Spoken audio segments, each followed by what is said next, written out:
Every summer, as the season arrives, the Obon Festival returns a deeply meaningful time in Japanese culture.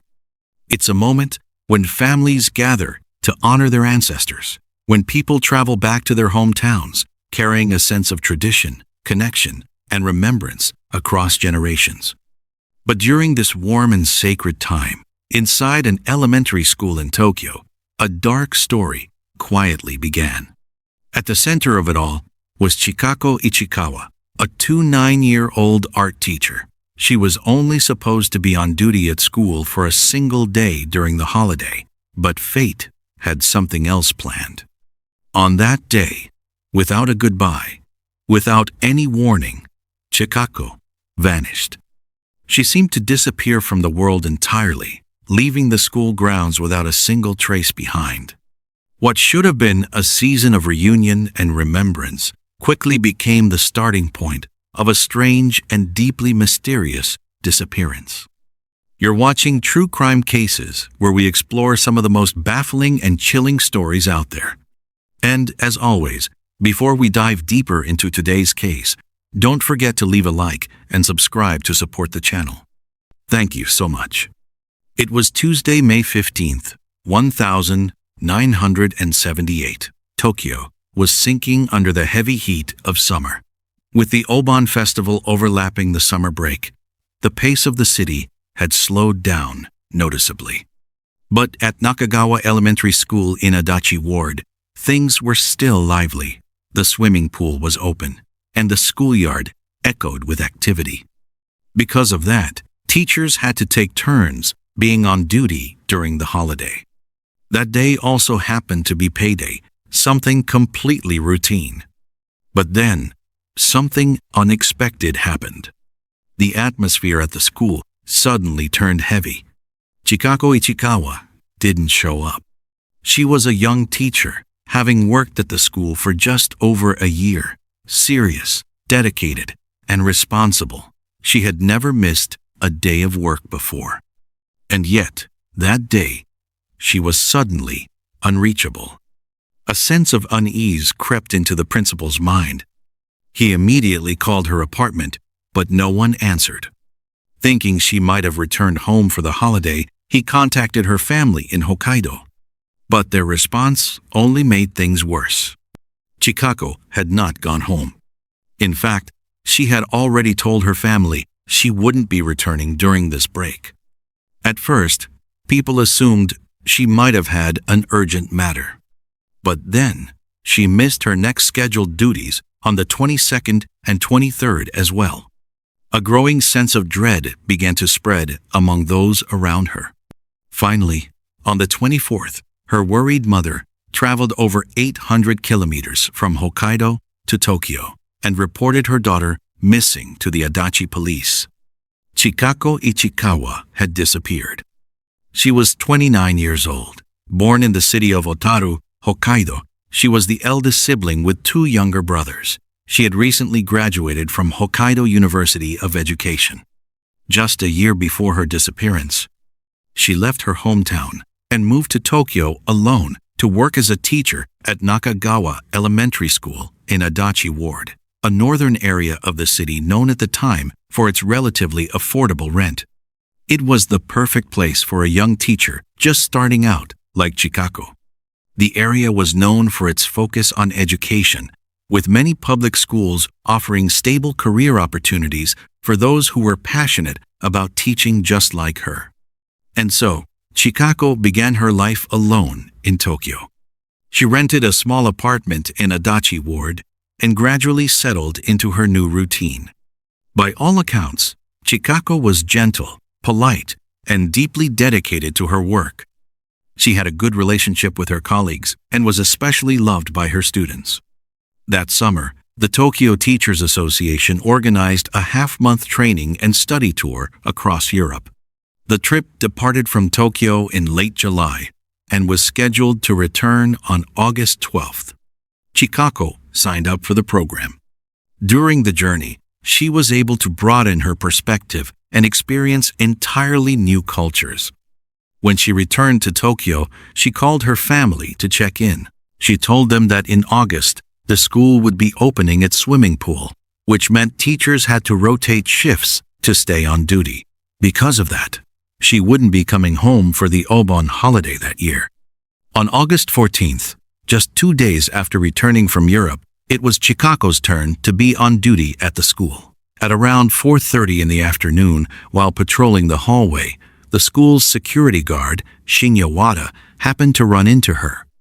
At that moment, everything about her seemed completely normal. Nothing unusual, nothing suspicious. But that would be the last time anyone ever saw her.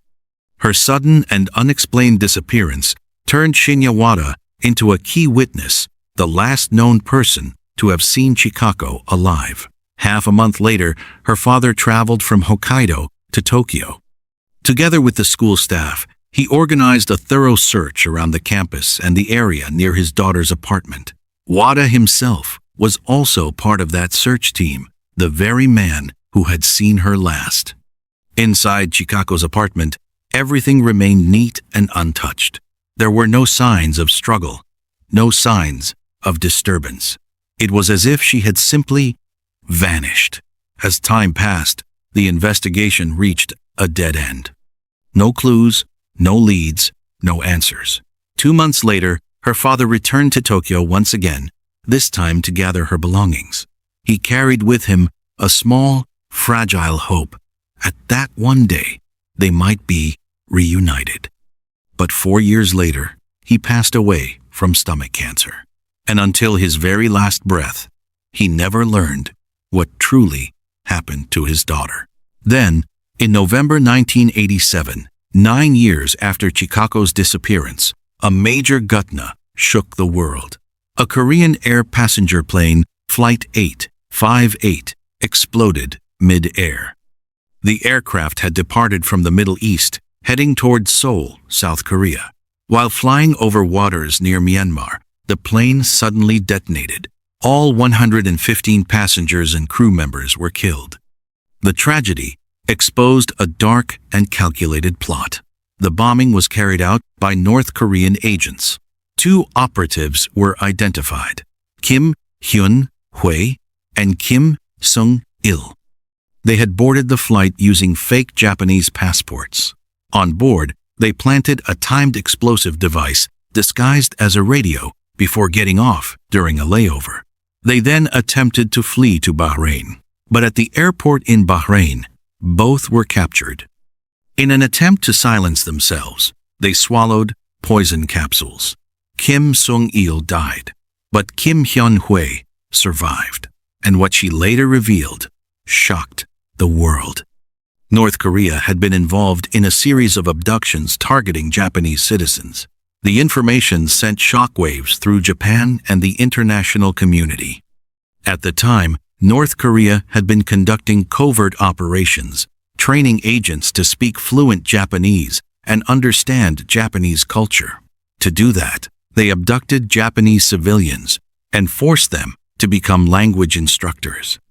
This marked the beginning of a wave of kidnappings throughout the 1970s and 80s. Kim Hyun-hwae confessed that she herself had been taught Japanese by a woman from Japan. The woman was known as Lee Eun-hae, but her real identity was later confirmed to be Yaiko Taguchi.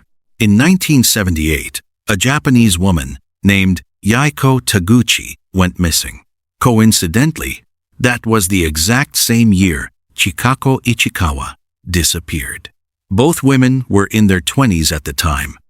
Because of this striking overlap in timing and age, Japanese authorities, after years of failing to solve Chikako's case, began to suspect that she too might have been a victim of North Korean abductions. In 2003, Chikako was officially added to a list of special missing persons, individuals believed to have possibly been abducted. For her family, this brought a flicker of hope. If she had been taken, then maybe she was still alive. But that hope was short-lived. 1 year later, in the summer of 2004, 26 years after Chikako vanished, a man walked into a police station in Adachi Ward. No one expected who it would be. It was Shinya Wada, the former security guard of Nakagawa Elementary School, the last man to see Chikako alive. He was now 68 years old, and his confession changed everything. Wada admitted that he himself had killed Chikako 26 years earlier. At the time of the incident, he had been 42 years old, living with his wife in a 2-story wooden house not far from the school. According to his statement, on that fateful afternoon, he had been patrolling as usual when he encountered Chikako on duty. As they passed each other, they accidentally bumped into one another. Startled, Chikako reacted strongly. She struck him with her bag, believing he had inappropriate intentions. Caught off guard and angered, Wada pushed her to the ground. He later claimed that he had long felt intimidated by teachers at the school. The fear that Chikako might report the incident, that he might lose his job, lose his dignity, and be looked down upon, drove him to make a horrific decision. He strangled her until she stopped breathing. That very night, he transported her body to his home. The house was located just a short distance from the school. Wada stated that it took him nearly 4 hours to remove the tatami flooring and dig a small hole beneath the space where the traditional heater was placed. He buried Chikako there, along with all of her personal belongings. Then he covered everything up, restoring the room as if nothing had ever happened. From that day on, his mental state began to deteriorate. He became increasingly paranoid, constantly feeling as if people around him were watching. Whenever strangers came to the school, he would panic, convinced the police had discovered the truth. Over time, he isolated himself from neighbors, living like a shadow, consumed by fear and guilt. When neighborhood children played near his house, he would lash out at them for no reason. In an attempt to suppress his guilt, Wada even bought books on hypnosis, hoping to manipulate his own mind and erase the memories of his crime. What made it even more disturbing was that for over 20 years, his wife living in that same house had no idea what had happened. She carried on with her daily life, while a horrifying secret lay buried beneath the floor she walked on every single day. But what truly outraged the public was the reason Wada finally turned himself in. It wasn't remorse. It wasn't guilt. 10 years before his confession, the area in Adachi where he lived had been scheduled for urban redevelopment. His house was set to be demolished. Wada strongly opposed the decision, insisting that he and his wife had grown used to living there and refused to leave. Shortly after that, Wada began renovating his home, as if he was determined to turn it into a fortress no one could ever break into. He installed a 2-meter-high iron gate at the entrance, covered the entire house with metal sheets, built tall brick walls, and lined them with barbed wire. Surveillance cameras were placed both inside and outside the property. No one was allowed to enter the house, except his wife. Over time, for reasons that remain unclear, he even began restricting her from going outside. He handled all errands himself. Many neighbors believed he lived alone. But eventually, the inevitable came. The house had to be demolished. And at that moment, Wada understood one thing clearly. Once the house was torn down, the horrifying secret beneath the floor would be exposed. After many sleepless nights, he made a decision. He turned himself in. Police immediately searched the old house in Adachi. Following Wada's confession, they dug beneath the traditional kotatsu heating area, about 1 meter below the floor. And there, they found the remains of Chikako Ichikawa, wrapped in cloth. Nearby, her belongings were still there. Her wallet, cosmetics, identification, and personal items. After more than 20 years of waiting, her family finally received news about her. But it was the kind of news no one ever wants to hear. In deep sorrow, they laid Chikako to rest beside her late father, the man who had spent his final years searching for her in vain. She had finally returned home, but only as ashes. Still, doubts remained in the hearts of her family. Her younger brother insisted that Chikako had always been gentle, never the type to argue or react violently. He believed Wada's confession was nothing more than a lie, meant to reduce his responsibility. Wada's attitude only made things worse. In front of the media, he showed no remorse. At times, he even threatened to countersue. That arrogance came from a harsh legal reality. Chikako was killed in 1978. At the time, under Japanese law, the statute of limitations for murder was 25 years, which meant that by 2003, 1 year before Wada confessed, the time limit for criminal prosecution had already expired. In other words, even with a full confession and clear evidence, the law could no longer charge him. But Chikako's family refused to accept that outcome. They turned to civil court hoping to seek justice in another way. In 2005, the case was brought before the Tokyo District Court. Her family sued Wada for wrongful death and demanded 180 million yen in damages. However, civil law also has its own statute of limitations. After 20 years, the right to claim compensation expires.